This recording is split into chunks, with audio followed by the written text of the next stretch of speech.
we can't cure any neurologic condition except epilepsy. So our first choice, the first thing that you have to be sure, if your seizures haven't stopped after 1 or 2 medicines, you need to see if you can be cured. And some people are fabulously good candidates for brain surgery, and other people just aren't candidates.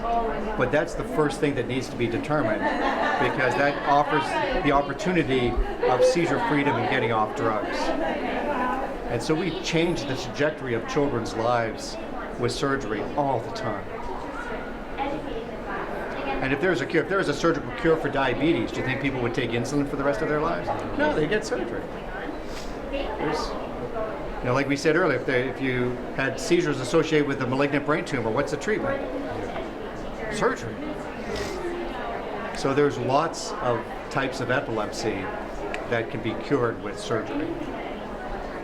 If you can't do surgery, there are 2 other treatment possibilities. We sometimes use special food, the ketogenic diet that we were talking about. And the ketogenic diet can be really effective for treating lots of different kinds of epilepsy. And then there's neuromodulation. These are pacemaker therapies, and there's 3 of them on the US market. The first was vagus nerve stimulation, VNS, that came in 1998, or 1997, I guess it was approved. So VNS has been around for a long time. A pacemaker gets implanted under your skin here, wire goes underneath your skin and stimulates your left vagus nerve. And that sends electrical signals, and that can really help with seizures. It doesn't compete with brain surgery because it's not a cure. So you want surgery, you want a cure if you can, but if you don't have that type of epilepsy, then VNS can be really effective. There's 2 other more recent neuromodulation therapies. Neither are approved for children.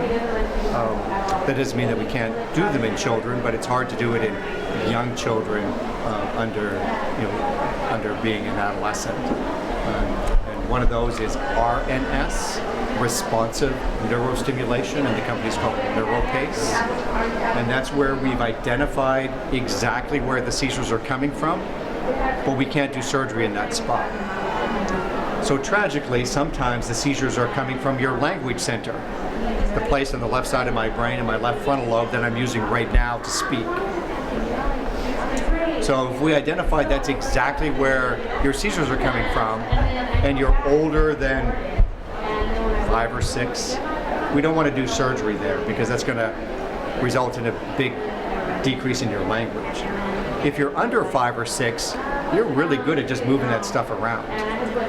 So there's a bit of a treatment opportunity that you always want to do surgery as young as possible because children recover and can move things around so well.